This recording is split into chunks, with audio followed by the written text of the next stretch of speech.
എല്ലാവർക്കും നമ്മുടെ 90 days hair grow ചാലഞ്ചിൻ്റെ 69ാമത്തെ ഡേയിലേക്ക് സ്വാഗതം. അപ്പോൾ ഇന്നത്തെ ഹെയർ പാക്കൊക്കെ ഞാൻ തലേന്ന് നൈറ്റ് തന്നെ തയ്യാറാക്കി വെച്ചിട്ടുണ്ടായിരുന്നു. അപ്പോൾ നമ്മൾ ഇന്നിട്ട് കൊടുക്കുന്ന ഹെയർ പാക്ക് തലേ ദിവസം തന്നെ പ്രിപ്പയർ ചെയ്ത് വെക്കണം. അത് നിങ്ങൾക്കൊരു ഇരുമ്പ് ചട്ടിയിൽ വെക്കുകയാണെങ്കിൽ കൂടുതലും ബെനിഫിറ്റാണ്. അപ്പോൾ എന്തൊക്കെയാണ് ഇൻഗ്രീഡിയൻസ് എടുത്തിട്ടുള്ളതെന്ന് പറയാം. ഒരു 3 സ്പൂൺ അളവിൽ ഹെന്ന പൗഡർ, അതായത് നമ്മുടെ മൈലാഞ്ചിപ്പൊടി എടുത്തിട്ടുണ്ട്.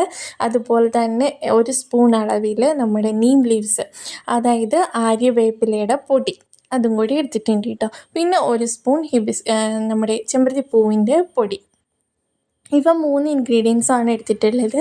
അപ്പോൾ 3 സ്പൂൺ മൈലാഞ്ചിപ്പൊടി, 1 സ്പൂൺ നീം പൗഡർ, അതായത് ആര്യവേപ്പിലയുടെ പൊടി, അതുപോലെ തന്നെ 1 സ്പൂൺ ചെമ്പരത്തിപ്പൂവിൻ്റെ പൊടി. ഇവ 3 കൂടിയിട്ടാണ് എടുത്തിട്ടുള്ളത് കേട്ടോ.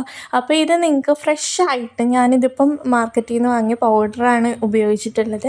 അപ്പോൾ ഇനി നിങ്ങളുടെ വീട്ടിൽ ഈ ഒരു 3 സാധനങ്ങൾ എടുക്കാനുണ്ടെങ്കിൽ അതാണ് കുറച്ചും കൂടി നല്ലത്. നമുക്ക് നന്നായിട്ട് റിസൾട്ട് കിട്ടുന്നതും അങ്ങനെ നമ്മൾ ഫ്രഷായിട്ടുള്ള കാര്യങ്ങൾ എടുക്കുന്നതാണ് കേട്ടോ. അപ്പോൾ ഇവ 3 കൂടി നിങ്ങൾക്ക് വീട്ടിലുണ്ടെങ്കിൽ നിങ്ങൾക്ക് ആ ഒരു വെള്ളം ഞാൻ പ്രിപ്പയർ ചെയ്തത് എങ്ങനെയാണെന്ന് പറയാം. അതായത് ഒരു 2 ഗ്ലാസ് വെള്ളം അടുപ്പത്ത് വെച്ചു. അത് നന്നായിട്ടൊന്ന് തിളച്ചപ്പോഴത്തേക്കും അതിലേക്ക് 2 സ്പൂൺ കോഫി പൗഡറും അതുപോലെ തന്നെ 2 സ്പൂൺ തേയിലപ്പൊടി, നമ്മുടെ ടീ പൗഡറും കൂടി ആഡ് ചെയ്ത് കൊടുത്ത് അത് കുറച്ച് സമയം ഒന്ന് ഒരു അടപ്പ് വെച്ച് മൂടി വെച്ച് അതൊന്ന് വറ്റിച്ചെടുത്തു കേട്ടോ. 1 ഗ്ലാസ് ആയിട്ട് വറ്റിച്ചെടുത്തു. ആ 1 ഗ്ലാസ് നന്നായിട്ടൊന്ന് അരിച്ചെടുത്തിട്ട് ഈ ഒരു പൊടികളിലേക്ക് നന്നായിട്ടൊന്ന് മിക്സ് ചെയ്ത് നമ്മുടെ ഹെയറിൽ അപ്ലൈ ചെയ്ത് കൊടുക്കാൻ പാകത്തിന് ആക്കിയെടുത്തതാണ് ഈ ഒരു പാക്ക് എന്ന് പറയുന്നത് കേട്ടോ. അപ്പോൾ ഇതിന് മുൻപ് ഞാൻ കാണിച്ചിട്ടുണ്ട്. അപ്പോൾ അതുകൊണ്ടിട്ടാണ് ഞാൻ കുറച്ചും കൂടി ഡീറ്റെയിൽഡ് ആയിട്ട് ഇതിനകത്ത് ആഡ് ചെയ്യാത്തത് കേട്ടോ. അപ്പോൾ നിങ്ങൾക്ക് എന്താ പറയുക, മുമ്പ് കണ്ടിട്ടുള്ളവർക്ക് ബോറടിക്കും. അപ്പോൾ അതുകൊണ്ടിട്ടാണ് അങ്ങനെ കൂടുതലായിട്ട് ഇതിനകത്ത് ആഡ് ചെയ്ത് കൊടുക്കാത്തത്. അപ്പോൾ ഈ ഒരു പാക്ക് ഞാൻ മുടിയുടെ ലെങ്തിലേക്ക് നല്ലോണം അപ്ലൈ ചെയ്ത് കൊടുക്കുന്നുണ്ട്. ആ ഒരു അളവിലാണ് ഞാൻ ക്വാണ്ടിറ്റി എടുത്തിട്ടുള്ളത്.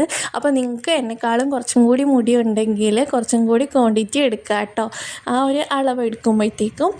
പിന്നെ എന്താ പറയുക, ഈ ഒരു പാക്ക് ഫുള്ളായിട്ട് ലെങ്തിലേക്കും മുടിയുടെ ആ ഒരു സ്കാൽപ്പിലേക്കും ഫുള്ളായിട്ടൊന്ന് അപ്ലൈ ചെയ്ത് കൊടുത്ത് 1 മണിക്കൂർ വെച്ചേക്കും. അതിന് ശേഷം ഹെയർ വാഷ് ചെയ്യും, വെറുതെ വെള്ളത്തിൽ കേട്ടോ.